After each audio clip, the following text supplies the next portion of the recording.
Welcome back, everyone. Tonight, I'm bringing you 3 deeply unsettling stories about fake police officers. People who use the authority and trust we place in law enforcement to prey on unsuspecting victims. These aren't stories about actual corrupt cops. These are about criminals who impersonate police officers for the most sinister reasons imaginable. These stories are real. They happen to real people who were just going about their day when they encountered someone pretending to wear the badge. And in each case, trusting that fake authority could have cost them everything. Before we begin, I want to ask you something. If you got pulled over right now by an unmarked car with flashing lights, would you know how to verify it's a real police officer? Most people don't. And that's exactly what these predators count on. Drop a comment and let me know. Have you ever been in a situation where you weren't sure if someone was really a cop? Your story might help someone else recognize the warning signs. Alright, let's begin. And remember, these events actually happened. Story 1. The Vacation House Stalker. My parents own a vacation home in Quincy, California. It's a beautiful property, about 2 acres surrounded by dense woods, completely isolated from the nearest neighbors. We used to go there all the time as a family when my siblings and I were kids, but now that we're all adults with different schedules, we don't really have time to coordinate family trips anymore. When I was in the early stages of dating my girlfriend Rose, I told her about the vacation house during one of our first dates. It was early October, and I mentioned how stunning the fall foliage is in Quincy, the way the leaves transform into these brilliant reds and golds, creating this almost surreal natural beauty. I casually suggested we could spend a weekend there together, just the 2 of us. She immediately said yes, which honestly surprised me. This was only our 5th date, and I wasn't sure if suggesting an isolated cabin in the woods was going to come across as romantic or serial killer-esque. But she was excited about it, so 2 days later, we were packing our things and getting ready for the road trip. I picked her up from her apartment around 10 a.m. on a Friday morning. The drive to Quincy is about 5 hours from where we live, so we had plenty of time to talk and get to know each other better. We spent the drive discussing everything: TV shows we were binge-watching, childhood memories, family dynamics, our hopes for the future. When we ran out of things to talk about, we'd put on comedy podcasts or music. The time flew by. When we finally made it to Quincy, I drove through the small downtown area first because I wanted to show Rose how charming the town was.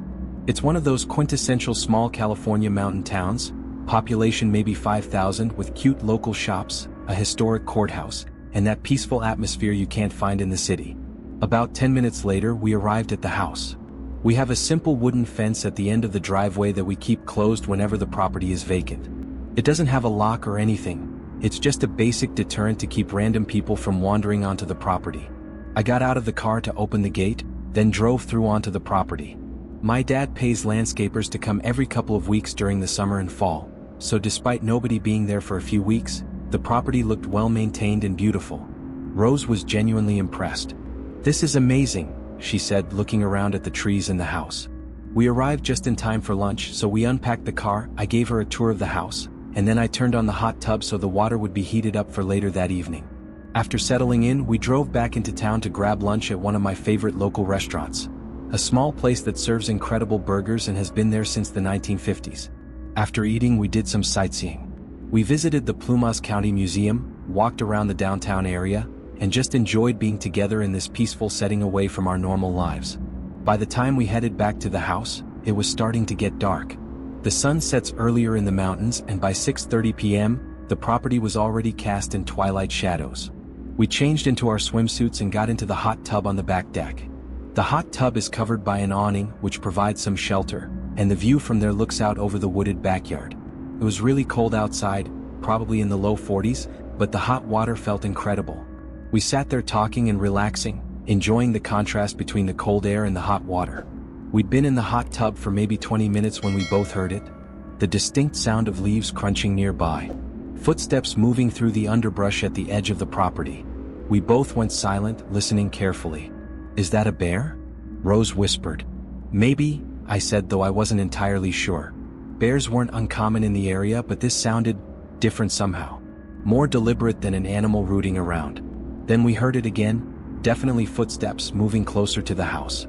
"We should get inside," Rose said, her voice tense. We both jumped out of the hot tub and ran into the house, dripping water everywhere. I quickly locked the back door behind us and turned off all the exterior lights, thinking that if it was a bear, the lights might be attracting it. I also turned off most of the interior lights, not wanting to draw attention to the house. Rose grabbed a towel and wrapped it around herself. Should we call someone? Let me check what it is first, I said, trying to sound calm even though my heart was racing. I crept over to one of the front windows and carefully peeked through the curtains. What I saw made my stomach drop. It wasn't a bear. It was a person. A man walking slowly along the side of the house, moving from the backyard toward the front. Even in the dim light, I could see he was wearing dark clothing and moving deliberately, like he was trying to stay quiet. I immediately ran back to the back door to make sure it was locked, then closed all the blinds on the windows. What is it? Rose asked, her voice shaking slightly. There's someone outside, I said quietly. A person. Walking around the house. What? Are you serious? I nodded, putting my finger to my lips to indicate we needed to stay quiet. The footsteps continued, circling the house. We could hear them crunching through the leaves and gravel, moving from one side to the other. Then they stopped, right at the front door. We both stood frozen in the living room, barely breathing, waiting to see what would happen next. After a moment of silence, there was a loud knock at the door. Rose jumped, grabbing my arm. Then a man's voice called out, "Police! Open up!" I looked at Rose, confused. Police? Why would the police be here? I approached the front door but didn't open it. Is there a problem? I called through the closed door. We got a call about a possible break-in at this address. The voice responded. I need you to open the door, sir. That didn't make sense. At all. How is that possible? I called back. The nearest neighbor is a quarter-mile away. Who would have called? There was a noticeable pause before the man responded. I just need you to open the door, sir. Something about his tone felt wrong. Cops are usually more professional, more detailed in their explanations. This felt off. I don't feel comfortable opening the door right now, I said. Can I see some identification? Sir, I need you to open this door immediately. His tone had shifted, more aggressive now, more demanding. I had an idea. I went to the window next to the front door and carefully pulled back the curtain just enough to look outside. If there was really a police officer at my door, there should be a patrol car parked in the driveway. The property was isolated enough that I'd be able to see it clearly. There was no police car. No vehicle at all except my own car where I'd parked it. My heart started pounding harder. I don't see a police car, I called through the door. So I'm not opening the door. If you're really a police officer, you can radio for backup and have a marked unit come out here. There was no response. We waited in tense silence for what felt like forever but was probably only 2 or 3 minutes. Then we heard heavy footsteps moving away from the front door, walking back around the side of the house. I went back to the window and carefully looked out, trying to see where he'd gone. But the property was too dark and the woods provided too much cover. He could be anywhere. What do we do? Rose whispered. We stay inside, I said. Lock everything. Don't go outside for any reason. I did a quick check of every door and window in the house, making sure everything was locked tight. Then I grabbed my dad's shotgun from the closet and loaded it just in case.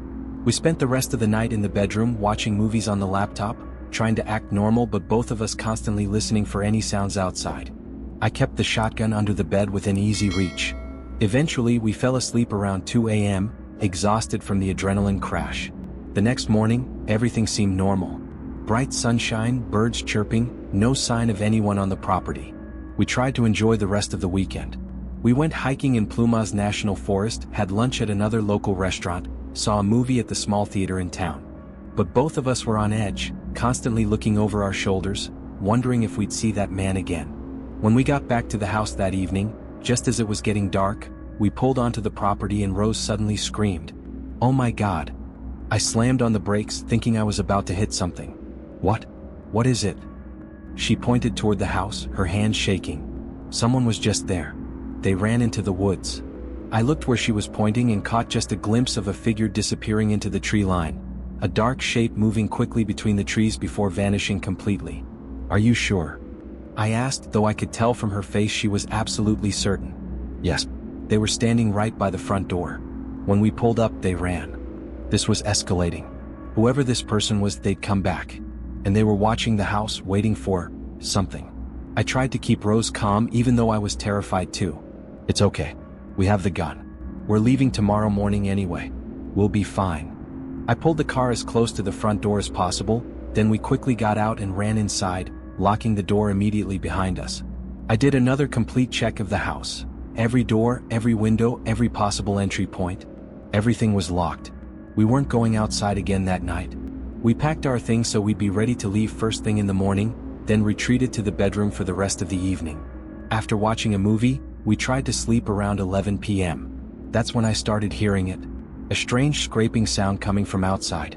It would happen every few seconds, scrape, scrape, scrape, then stop, then start again. I couldn't tell what it was or where exactly it was coming from, but something was definitely happening out there. I lay in bed, listening carefully, trying to determine if it was getting closer to the house. The scraping continued for maybe 10 minutes, then suddenly stopped. Complete silence. I waited, my heart pounding, wondering if whoever was out there had left or if they were just being quiet now. After a few minutes of silence, I carefully got out of bed, trying not to wake Rose. I crept over to the window and slowly, carefully, pulled back the curtain just enough to peek outside, and found myself staring directly into the face of a man on the other side of the glass. He was inches away from the window looking in, and he definitely saw me. I fell backward and screamed. I couldn't help it. The shock and terror just exploded out of me. "Jesus Christ!" I yelled. Rose woke up immediately, sitting up in bed. What happened?" I didn't answer. I just grabbed the shotgun from under the bed, made sure it was loaded, and ran out the back door. I fired 3 shots into the air, boom, boom, boom, while screaming at the top of my lungs, trying to scare off whoever was out there. "Get the fuck out of here. I'll kill you. Get out." I stood on the back deck, shotgun raised, scanning the darkness for any movement. Nothing. Just silence and the fading echo of the gunshots. I went back inside, locked the door, and found Rose sitting on the bed, crying. I explained what had happened. The man looking through the window, how close he'd been, how he'd been right there watching us. "We need to leave," she said. "Right now. We need to go." "It's the middle of the night," I said. "We don't know if he's out there waiting. It's safer to stay inside until morning." I kept the shotgun with me the rest of the night. We didn't sleep at all, just sat in bed, listening to every sound, jumping at every creak of the house settling. When the sun finally came up, we packed the car as quickly as possible and left. On the drive home, I called the local police department and filed a report. I described everything: the fake cop at the door, the figure we'd seen by the house, the man looking through the window. The officer who took my report said they'd increase patrols in the area and keep an eye on the property. But they were honest with me. Without a clear description of the suspect or any evidence, there wasn't much they could do. My family has been back to the vacation house several times since then. We've installed better locks, security cameras, and motion sensor lights. Thankfully, that man has never come back. At least not while we were there. But I still think about him sometimes.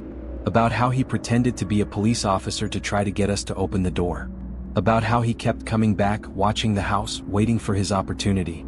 And I wonder, if I had opened that door when he first knocked, what would have happened? I'm glad I never found out. Story 2, the midnight traffic stop.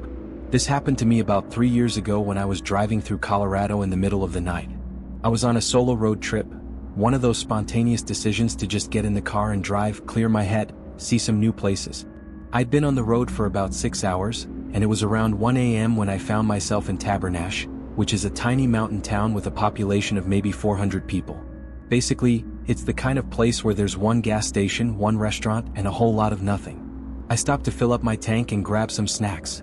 Energy drinks, chips, beef jerky, the usual road trip fuel. After paying, I got straight back on the road. The highway through that area is winding and narrow, cutting through dense forest with steep drop-offs on one side. At 1 a.m., there were absolutely no other cars on the road. It was just me, the darkness, and the occasional reflection of animal eyes in my headlights. I was going about 55 miles per hour, right at the speed limit, being extra careful because I was tired and the road conditions were challenging. You never know where a cop might be hiding, especially in small-town areas where traffic stops are a major source of revenue. I'd been driving for maybe 10 minutes when I saw it in my rearview mirror. Flashing lights. Red and white alternating rapidly. My stomach sank.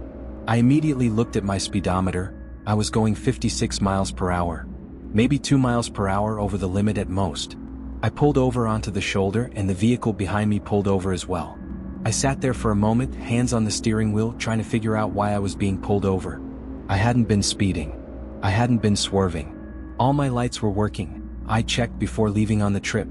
Through my rearview mirror, I watched the officer get out of his vehicle and approach my car. As he got closer, I started to notice things that didn't seem right. His vehicle was completely unmarked. No police decals, no department identification, just a dark SUV with lights mounted inside the grille. And his uniform looked off. He was wearing all black with a tactical vest that resembled police gear. But his vest didn't say police anywhere on it. Instead, it had a patch that said something like Criminal Task Force or Crime Investigation Unit. I couldn't read it clearly in the darkness, but it definitely didn't say police. His badge also looked wrong. It wasn't the standard star-shaped police badge I was used to seeing. It was more rectangular and had text I couldn't make out. He approached my window and I rolled it down about halfway. "License and registration," he said. No greeting, no explanation of why he'd pulled me over.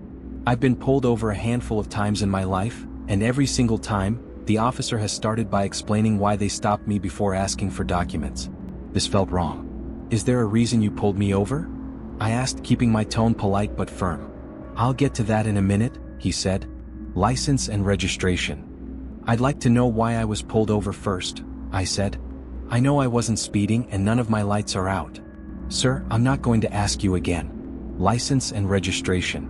I studied him more carefully now. His badge didn't say police anywhere on it. The patch on his vest said Criminal Task Force, which sounded made up. And most importantly, his vehicle had red and white lights, but no blue lights. I'm not a legal expert, but I knew enough to know that legitimate police vehicles in Colorado use red and blue lights. The absence of blue lights was a potential red flag.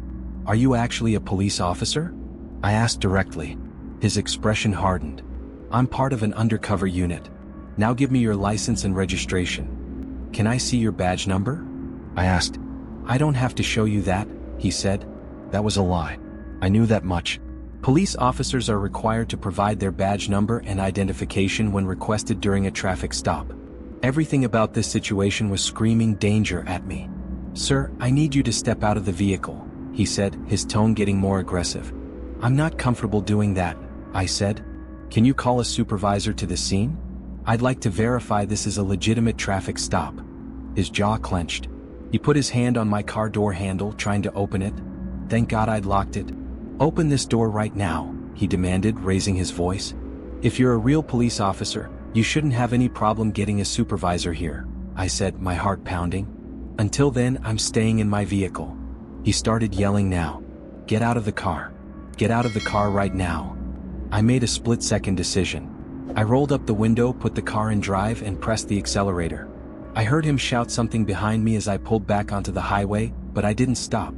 I didn't look back. I just drove. My hands were shaking on the steering wheel. Part of my brain was screaming that I'd just fled from a police officer and was about to be arrested.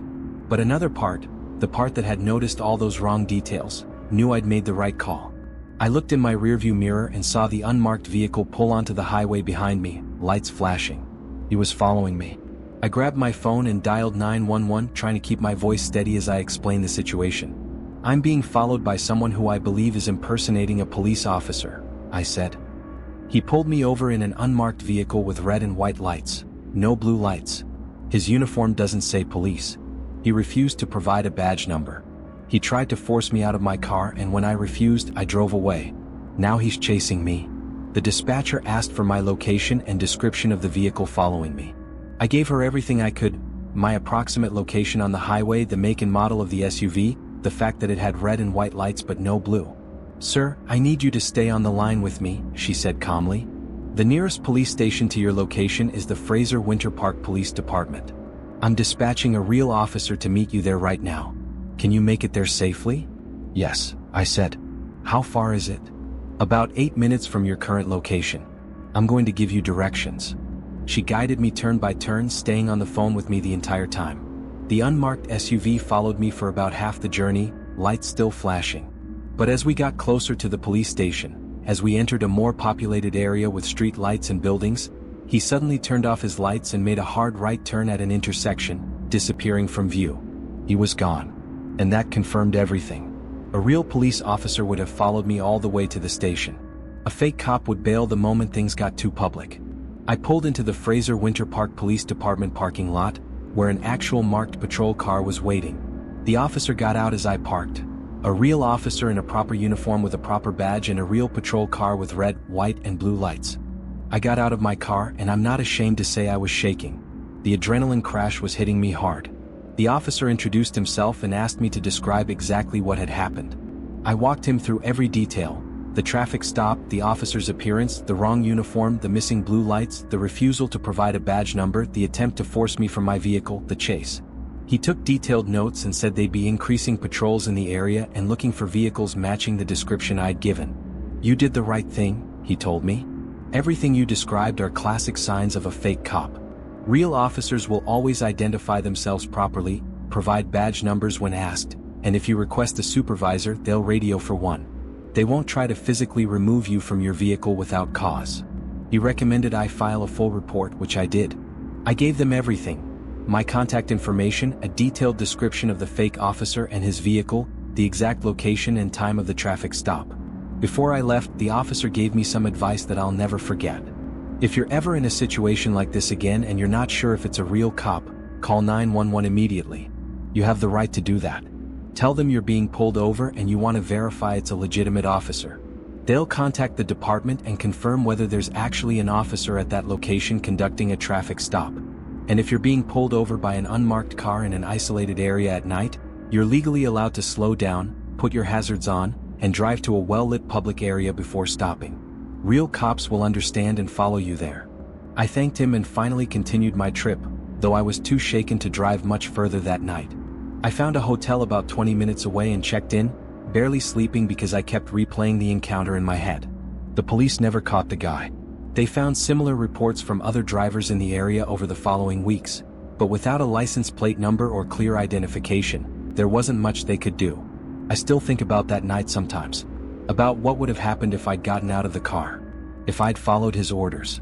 If I'd trusted that he was who he claimed to be. I don't know what he wanted. I don't know if he was planning to rob me, kidnap me, hurt me, or worse. But I know this: trusting my instincts and refusing to comply with his demands probably saved my life. Story 3: The Home Invasion Setup. I'm 29 years old and I live alone in a small house in rural Michigan.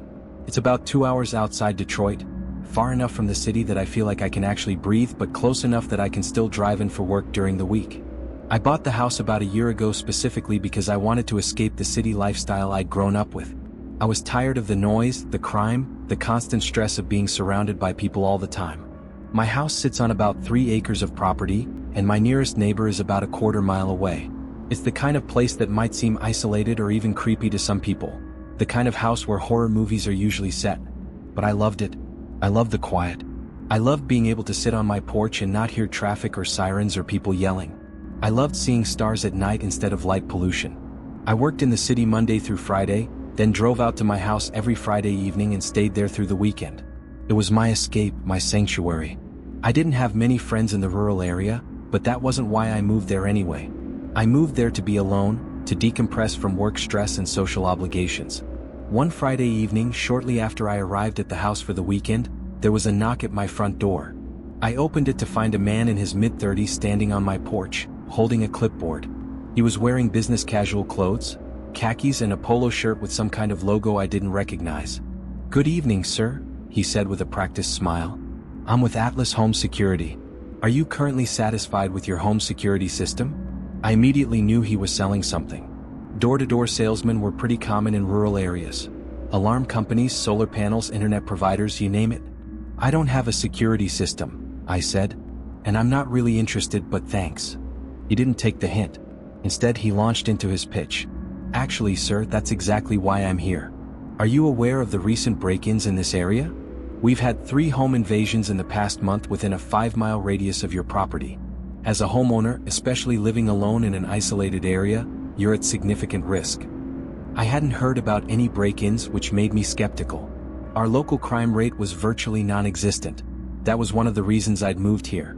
"I appreciate the concern," I said, "but I'm really not interested." He kept pushing. "I understand. But let me ask you this, do you live here alone?" The question made me uncomfortable. That's not information you give to a stranger at your door. "That's personal information," I said. "But either way, I'm not interested in a security system." "I completely understand," he said, still maintaining that salesman smile. "How about this? Just give me your phone number and I'll follow up with you in a couple weeks to see if you've changed your mind.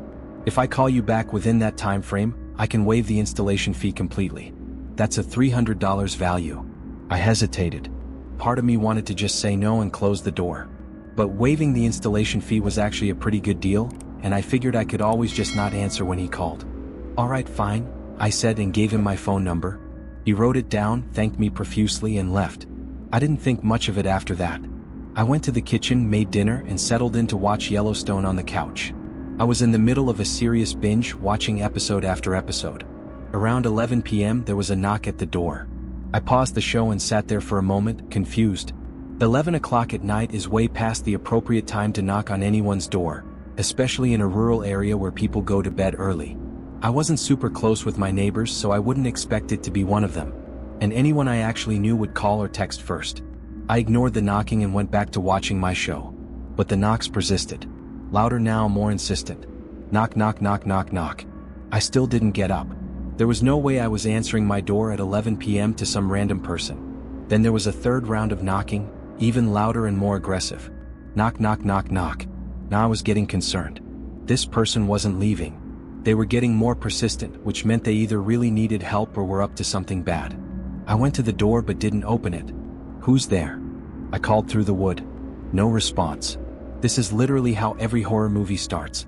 Woman alone in isolated house. Mysterious person at the door who won't identify themselves. "I'm not interested in whatever you're selling," I called through the door. "And I have a gun that I'm not afraid to use."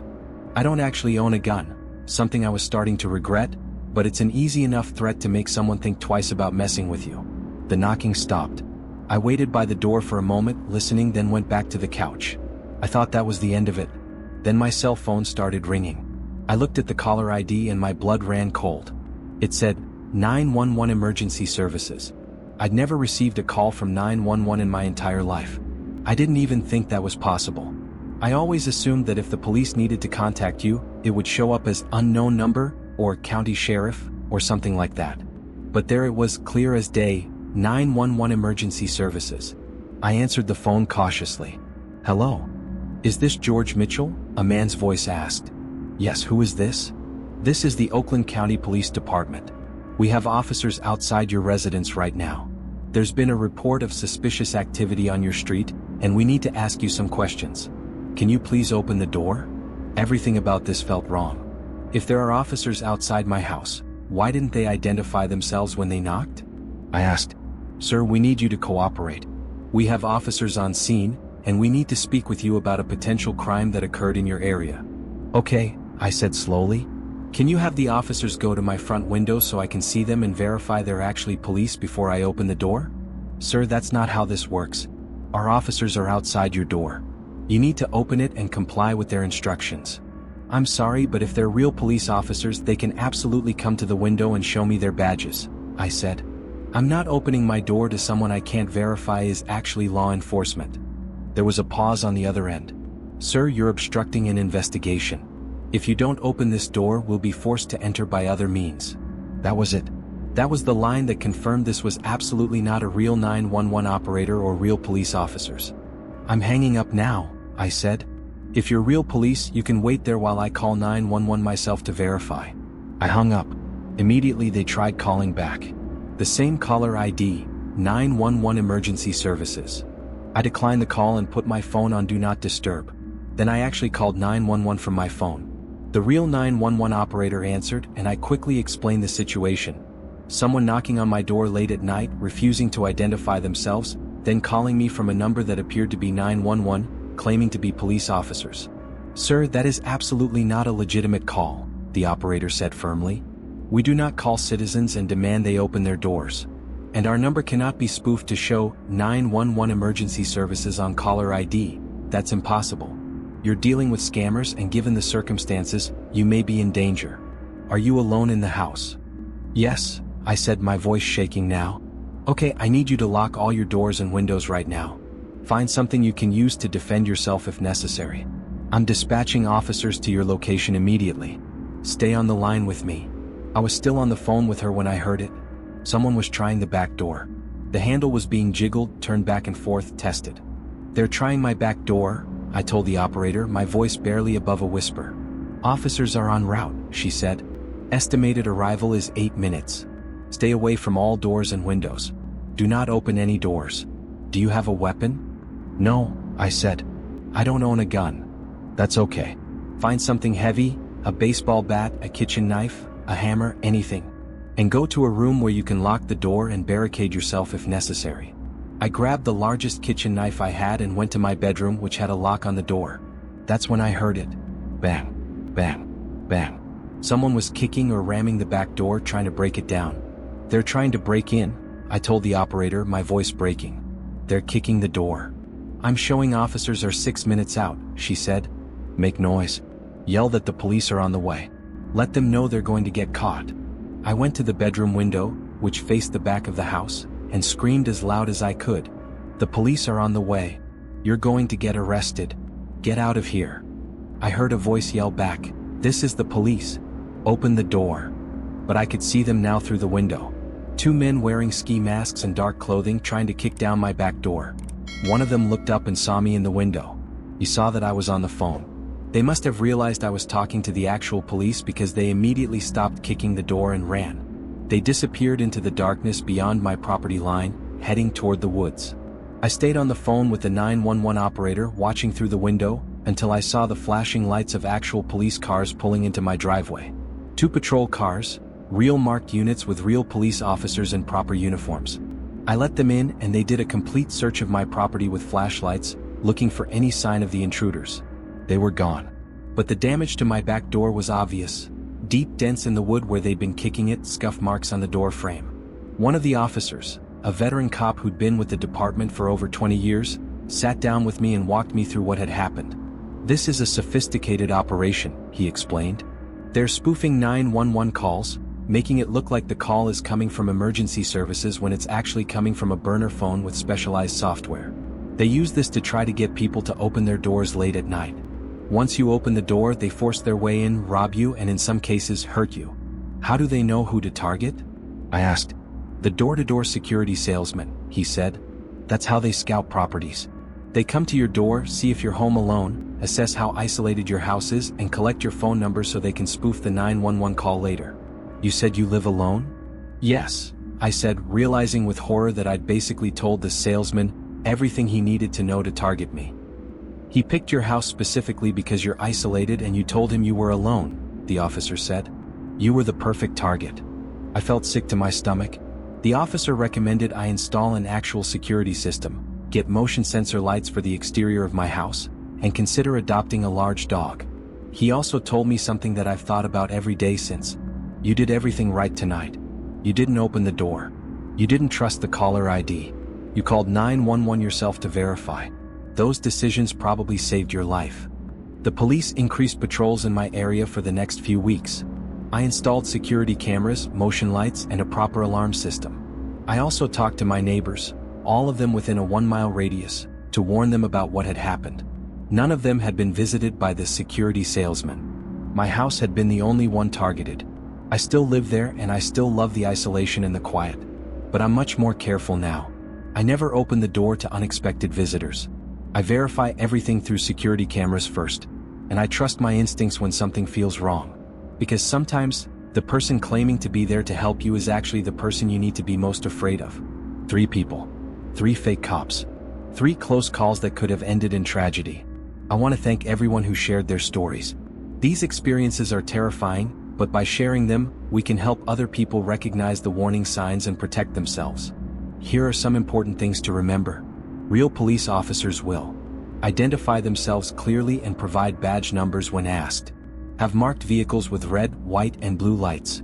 Wear proper uniforms with clear department identification. Allow you to call 911 to verify their legitimacy.